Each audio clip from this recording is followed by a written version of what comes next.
glad to be back for another episode of the IoT Pulse podcast show. And Kirill is here, back joining me again as co-host. How are you doing, Kirill? Good. How are you? Good. Super excited to have Elijah with AirBridge Broadband on the podcast with us today. How are you doing, Elijah?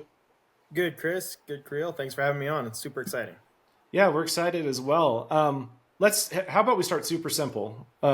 Maybe do a quick intro about AirBridge and yourself, and we can kind of take it from there. Okay. Yeah, my name's Elijah Zeta. I'm a network engineer with AirBridge Broadband. We're a WISP wireless internet service provider here located in north central Idaho. We've been in business since around 2017 is when we started.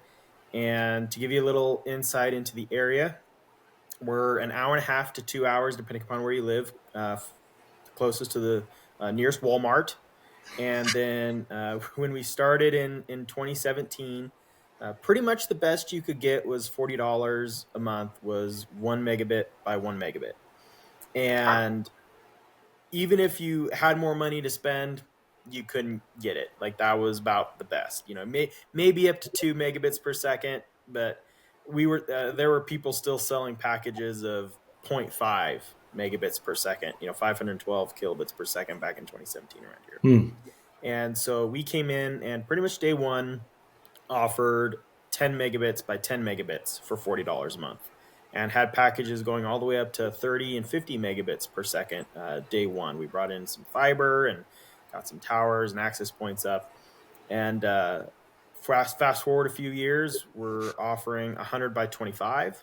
Wow. And we're even having some conversations about doing like 100 by 100, 200 by 10, and 300 by 100 possibly in the near future.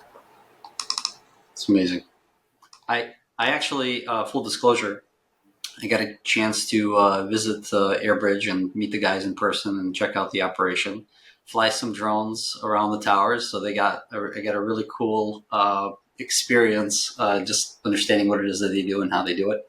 So I was, first of all, Elijah, one of the nicest people I've met is your team. I really enjoyed meeting you and Dave and the rest of the team. So I appreciate the hospitality, and I'm really impressed with how smooth the operation is over there with you guys. So, and how ingrained you are with the community.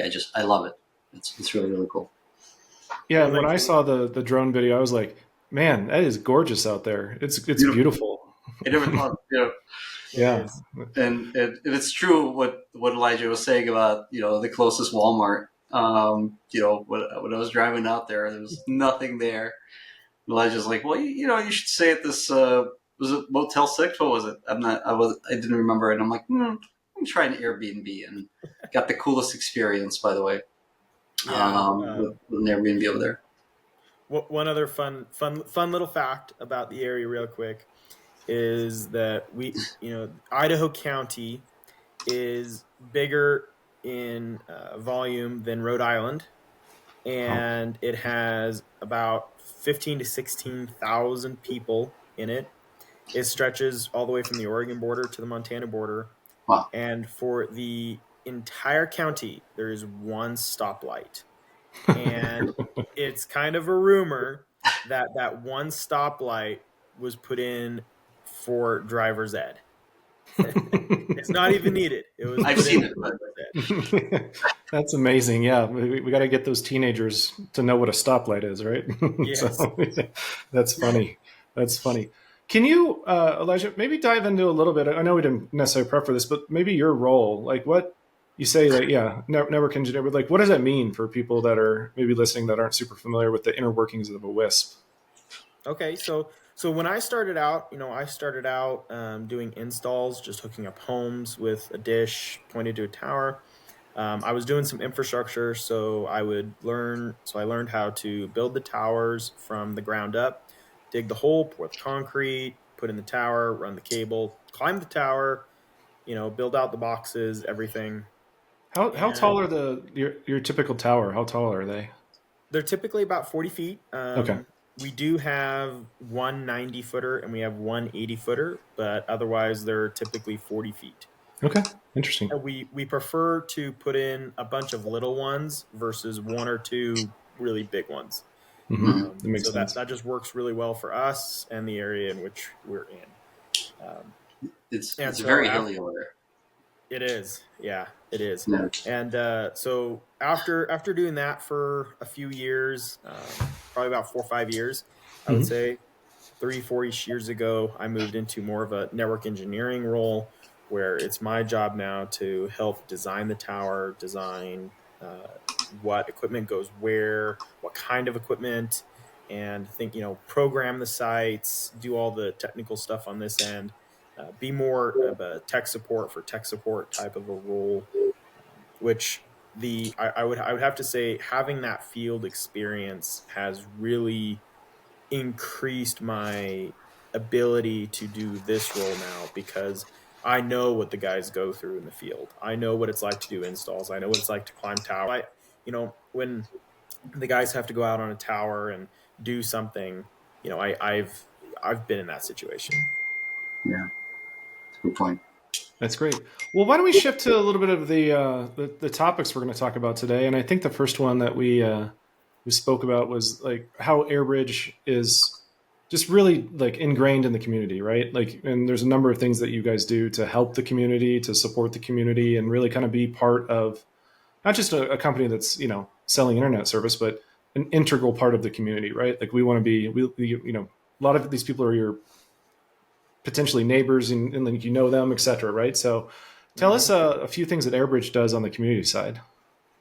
Yeah, so it's really important for AirBridge to be a part of the community.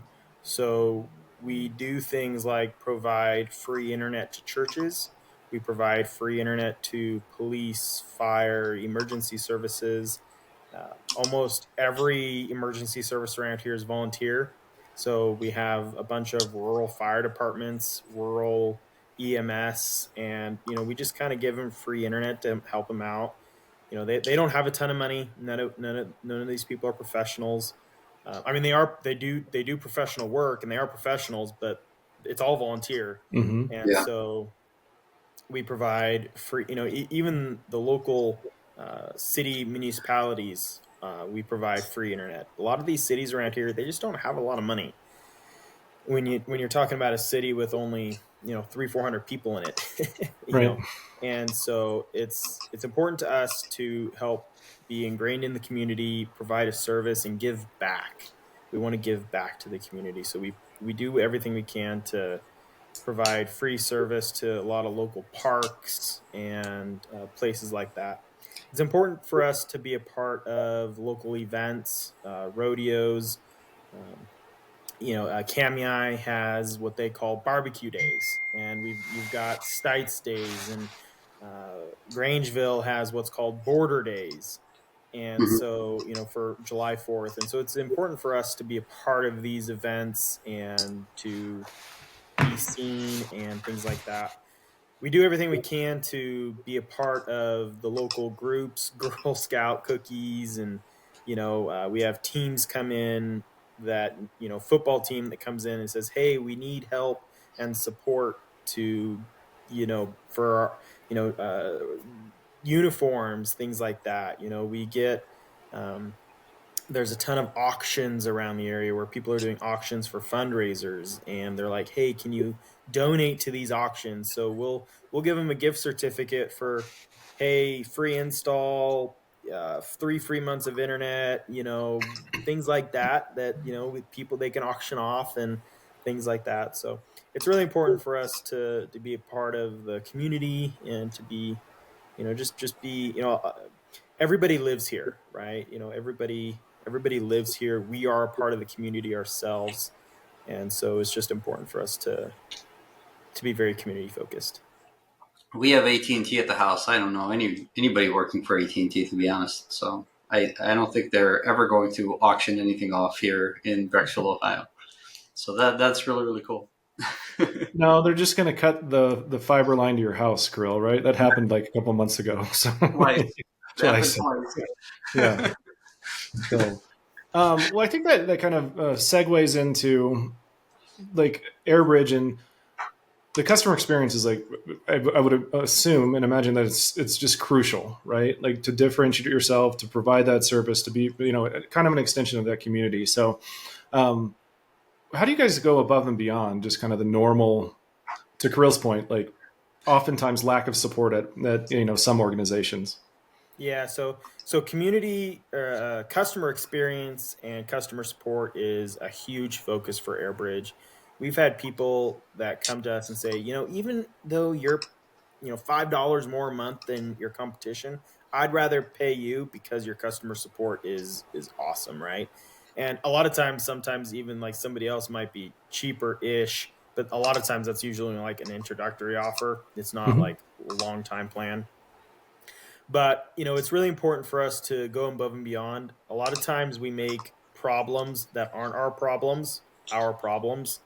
And so even though, technically our responsibility ends at that PoE injector or at Hmm. that DMARC, if a customer's having a problem with their Roku, with their printer needing to be hooked up to the Wi-Fi, we just did a service call the other day where somebody got a new Alexa and was having an issue, and so we went down and helped them hook up their Alexa to their Wi-Fi. Mm-hmm. And we don't really charge anything for that. We essentially do everything we can to provide a free service call, and that's really big. No, there's not a lot of other people out there that are going to help customers with their Rokus and printers and just Alexas and other things that they need help with Yeah, in terms of internet experience. And that means a lot to people. That means sure. a lot. And I keep seeing, people talking about Starlink, but I doubt Starlink is going to show up in somebody's house and set up a Roku, No. at $165 a month price point and a $600, um, you know, beginning price for the actual satellite. So I think it's awesome. I love the service component to it, and the community and how you guys are ingrained with the community. I think that's it's very powerful. It speaks a lot. Yeah, we live here. I live 35 minutes away. Everybody that, we have 3 offices. So that's part of the customer experience. We have offices that people can drive to. And gosh, we have so many people that walk through the door and still hand us a check. And then some of Mm-hmm. them want to talk for just 20 minutes about their life, Mm-hmm. and, that provides an experience that not a whole lot of other people can provide. Mm-hmm. And so, we have offices around, and everybody that works in these offices lives here. And we go to the same grocery stores, we have the same phones, we all do these things. And when somebody calls in, they don't get this 10 deep long phone tree, right? It's press 1 for this and press 2 for that. That's it. And you talk to a real human being that's like a half an hour down the road. Mm-hmm. You're not talking to somebody that's in India or even in another state, right? And so it's really important for us to have that customer experience and be connected to our customers in a real way.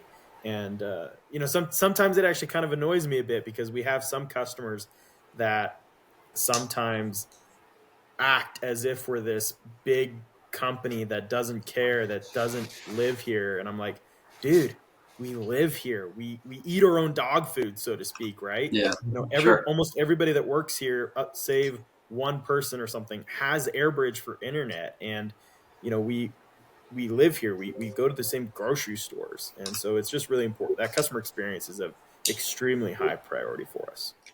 What was interesting, Chris, when I pulled up to Airbridge, I was imagining some sort of office building where I'd have to take the elevator to a second floor, and there they are. Not the case. So they're literally in a retail space where you walk in and there's a counter there. You could, there's people talking, and right in the back there's people, troubleshooting networks.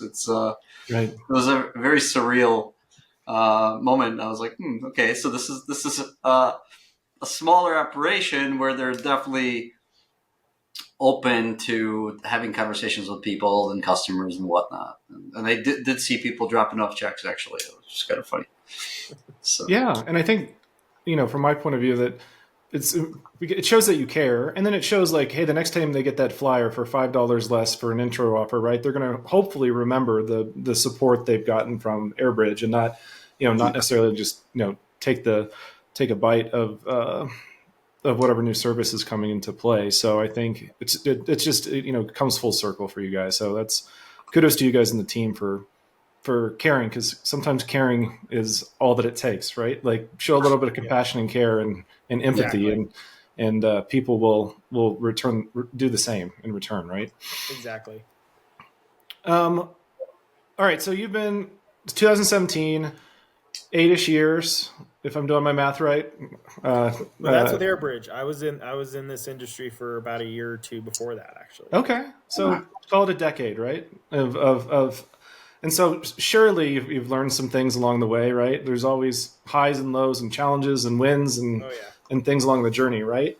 What are some things you've learned over the past decade? Oh gosh, the list is probably endless of things that I've learned. One thing I was just thinking of is it's important to invest in yourself. If I could go back 10 years and tell my 10-year younger self, read this book, invest in yourself, just spend even just 5 minutes a day learning something new Mm-hmm. would make a huge difference. I mean, you know, we hired a new guy a few months back, and you know where he's at just a few months in compared to like he's learned more in the past 3-4 months of working here than I did for the first 3-4 years, just Mm-hmm. about.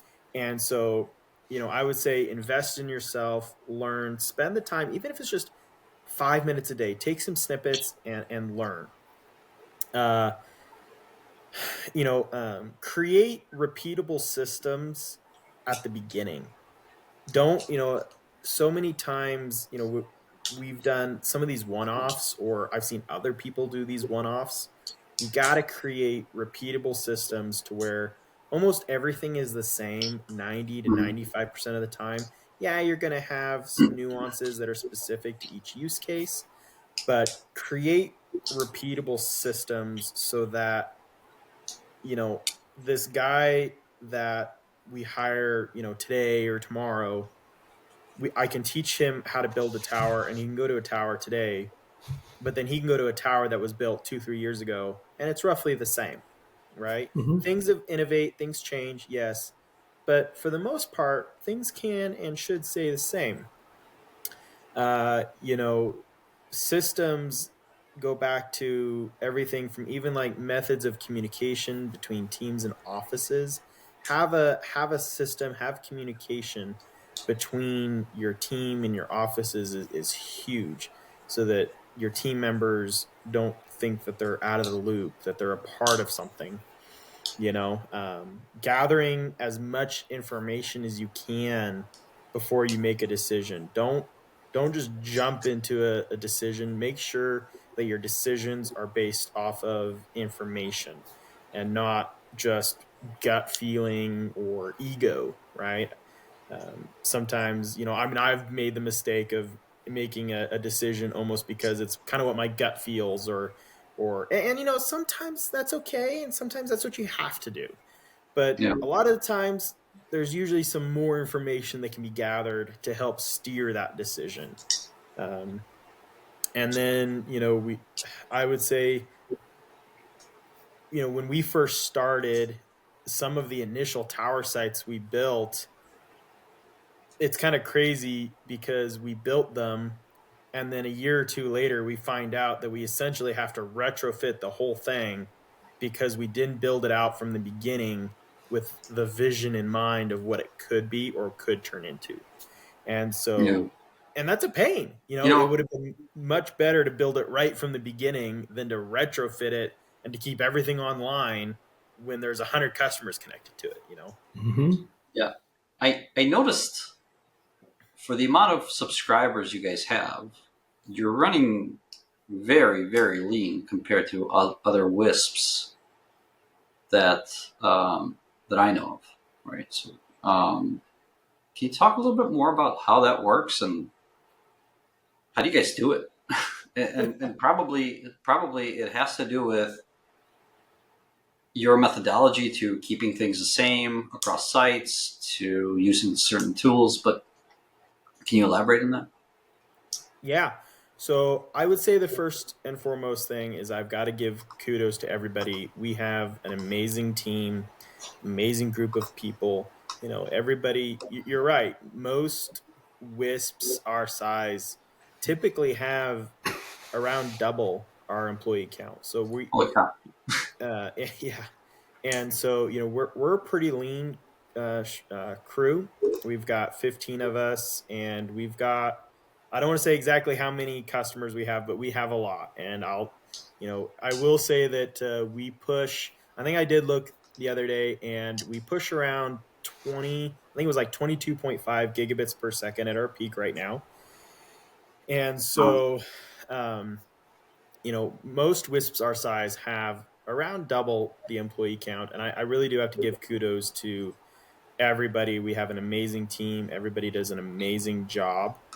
And so, apart from just having really great people that a lot of people here can sometimes do the same amount of work as two or three other people potentially that you find in other companies. yeah, A lot of it does come down to that repeatable systems, having the same thing everywhere, not having one offs, and then just, kind of getting things done and getting after it and just being efficient in your work and having good time management. It all comes down to um, just running a really lean and efficient operation. And yeah, we just have a lot of talent, I'll say, especially for the area that we're in. There's not a lot of people around here, and we've been very blessed with the talent that we've yeah, for sure, for sure. The talent is awesome. The talent, the fact that you guys are replicating sites across, the area, and the tech stack that you guys are using. I think everything kind of falls into play, and hmm I can attest that you guys are running extremely, extremely lean compared to other WISPs that I know of that are yeah. out and there. and as far as the tech stack goes, it's a lot. Some of that can be like our secret sauce, so to speak. But a lot of times, we use MikroTik for the routing and switching, and we use Ubiquity for the radios. We're primarily a Ubiquity shop. We pair them with RF Elements horns, which are Mm-hmm. amazing. I remember when I first started in the industry about 10-ish years ago, and I was putting up Ubiquity nano stations for an access point, or a rocket with a Ubiquity sector. And some of the newer technologies, when you pair like the newer Ubiquity radios with an RF element horns, and then the MikroTik routing and switching, and just those systems, right? Yeah, You find things that work really well together. We find that MikroTik is really good at routing and switching. Ubiquity is a little weak on the routing and switching, sure. but Ubiquity makes great radios, and RF Elements makes great horns, Mm-hmm. right? So we put them together, and it's a really great. It works really great for us, at least. Yeah, I, with I, the prevalence of point to multipoint, 60 gigahertz stuff that they've been hmm releasing, really cool stuff. I agree. Yeah, well, and we've been deploying some of the newer 60 gigahertz wave gear from Ubiquity, and we're Yeah. planning on deploying more. And those have allowed us to do like the 100 by 100, 200 by 200 by 200, or 200 by Sure. 100, whatever. And we primarily are 5 gigahertz for the point to multi-point, and we do uh, licensed backhauls for the point to points. Are you guys thinking of going the 6 gigahertz route anytime soon, or is everything kind of working for you? As We are very interested in the 6 gigahertz space. I think you have, what is it, around 1,200 megahertz of additional spectrum that's yeah. being opened up, and so we are heavily interested. It's really just of making sure that we make the right decision. Right, you Hmm. have multiple companies out there coming out with 6 gigahertz products. You've got Toronto with a 6 gigahertz product. You've got Yeah. Cambium with 6 gigahertz product. Ubiquity is about to come out with a 6 gigahertz product, Yeah. and others have their 6 gigahertz products. And so, yes, we are looking into it. We just want to make sure we make the right decision when we choose to invest in a technology.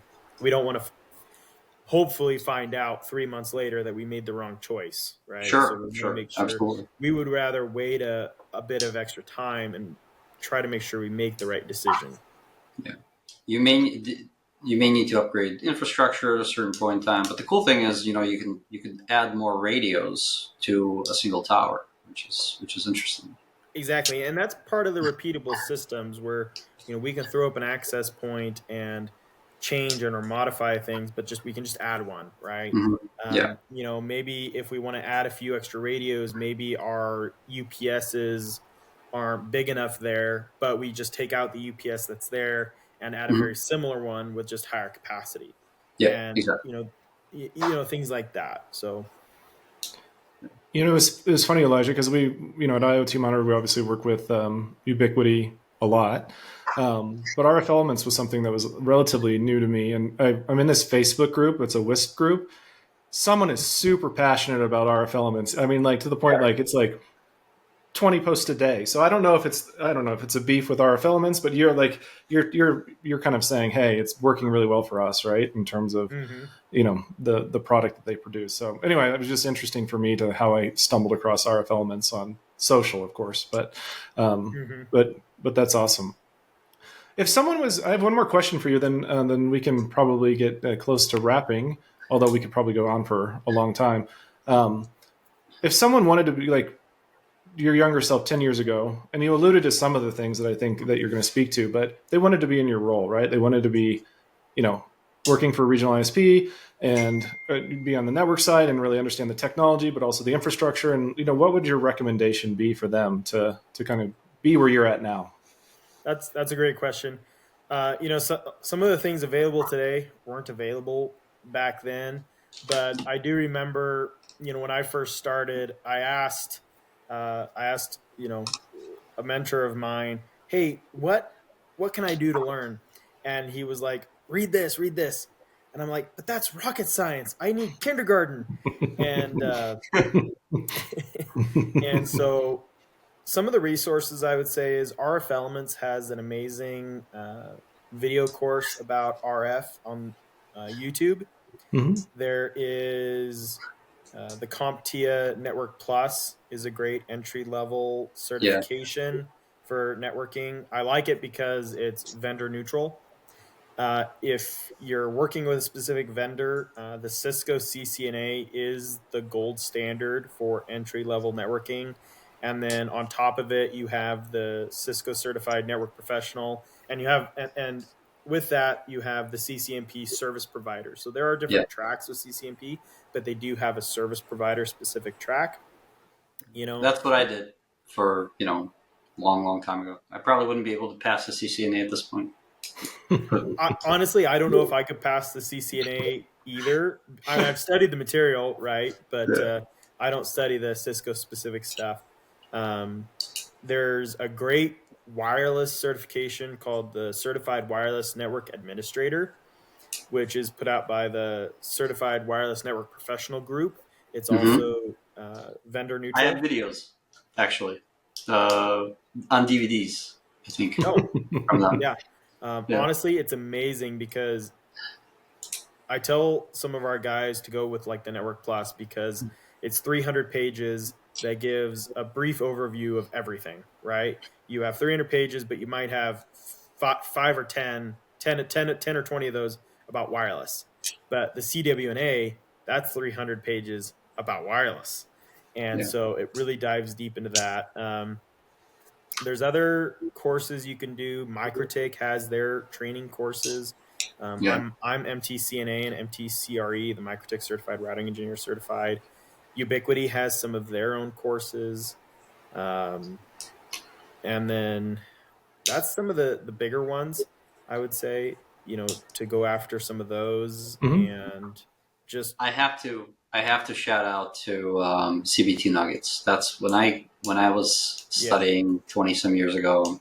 Man, Jeremy Chara, that guy is incredible, and Keith Barker. Those two guys is really how I learned networking. Besides the fact that I went to school for networking, which is weird, I literally learned more from those two guys, than I did from school. Yeah. Um, yeah, I will back you up on that. CBT Nuggets has amazing courses for the CCNA. yeah, They have courses for the CWNA, Certified Wireless Network yeah, Admin. They have courses for the service provider, CCNP, and honestly, they're like literally the only ones I could find that had like the CWNA and CCNP service provider. for I sure. couldn't find anybody else that had videos, but they do, and it's an amazing resource. Yeah. What would you If say anybody, to? Oh, sorry. Go ahead, Kirill. I was just going to say that if anybody wants to study networking, CBT Nuggets is definitely the way to go. But what would Yeah, you say to a young kid coming up and saying, "I just want to ask ChatGPT or AI what the answer is to whatever question I have"? Right? Like in a different world today. I have an answer to that, but Elijah, go ahead. Well, I guess I'm a bit old school in the fact that I still don't really use Chat GPT much Mhm. at all really, Right. since I didn't really grow up in that, and I would say that while yes, AI is going to be an immense tool for the future, it can it can, and I don't think it will ever replace human ingenuity, human innovation, thinking outside the box, coming up with solutions to problems that you got to just think outside the box for. One thing that AirBridge has really focused on is getting people internet that have never had it, or getting people internet that nobody else will get them internet, just because it takes some thinking outside the box. And Yeah, AI, I don't think will ever be there. Right. yeah, and I'm just going to add to the fact that you can leverage AI in networking. There's no problem with that, but you need to understand the fundamental reasons behind technologies, right? So unless you Yeah. study, networking and understand those underlying principles of networking, somebody's got to. They used to say, I'm going to wake you. I need to wake you up in the middle of the night. And you need to be able to tell me, subnet for, a certain IP address, and I'm like, and it stuck with me. So I use AI for certain things, but uh, unless I understand the fundamental principles that are behind the OSI model and the TCP/IP stack and the whole thing, it's never going to be AI will never help you unless you understand those fundamental principles. Exactly. A little saying I like is, just because you know how to use the technology doesn't mean you know how the technology works.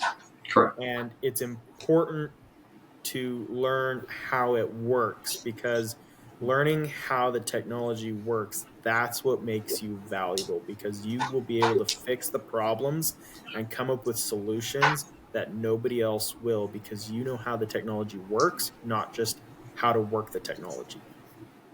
Couldn't agree more. Well, Elijah, it's been great. Thanks for joining us today. Well, thanks for having me. It's been awesome. Yeah, we when I saw the drone, I was like the drone video after the fact. I was like, and Kirill was talking about you and David and the team over there. I was like, we got to get these guys or Elijah on the podcast. And then Kirill was like, David doesn't like to do them. Let's talk to Elijah. I was like, well, how about? Oh yeah, sure. Let's talk to because and then found out you've done a couple before. So we're thrilled that you're here and really Yeah. appreciative that you're Thank you so spending much, time with Flash. us. Yeah. Thanks for having me, guys. It's been awesome. Have a good one. Yeah. You too.